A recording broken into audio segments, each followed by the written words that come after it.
Hey guys, what's going on? So today is our second video in our series of comparing and contrasting the ownership of a budgie and a cockatiel.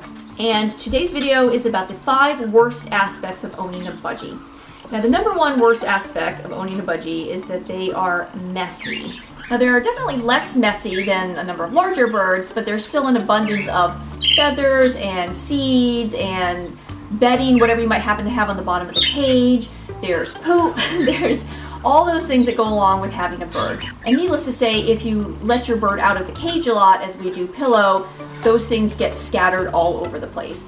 In other videos, we've shown that we have little poop rags in piles around the house, so if he does poop on the couch or poop on us, we can very easily clean it up. But it is a constant battle to keep your home clean when you have a budgie. The second worst thing about a budgie is that they need companionship, but this often means another bird, not necessarily their human owner. We had Pillow for a while before we got Pearl, and so he was an only bird, and we can really see a difference now that he has another bird friend. He just seems happier overall. So it really is recommended, even though we didn't do it ourselves, we now have a second bird, and it is recommended if you get a budgie to buy them in pairs or to have another bird companion for your budgie.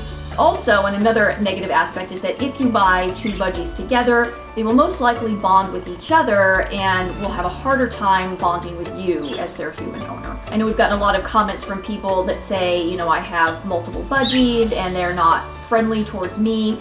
And the most likely reason for that is because they have bonded with each other and they don't have as much need to bond with a human when they have a ready-made bird flock right next to them. And that's not to say that it can't happen, that they won't ever bond with you. It will just take a lot more work and time and effort to make it so.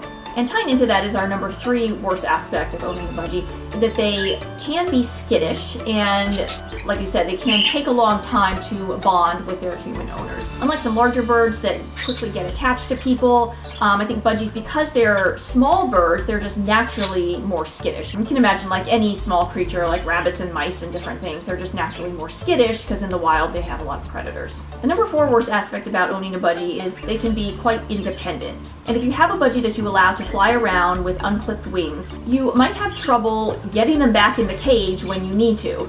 So if you're looking at your watch, you got to get out of the house and the budgie's perched up on top of the fan or up on top of a picture frame or something like that, and you need to get that bird back in the cage before you get out of the house, and that bird's just not having it. In addition to that, budgies can be a little bit frenetic. As they're flying around, there can be a lot of chirping and squawking and just kind of flying back and forth, and Pillow frequently does that. Just kind of and it can be a little bit annoying.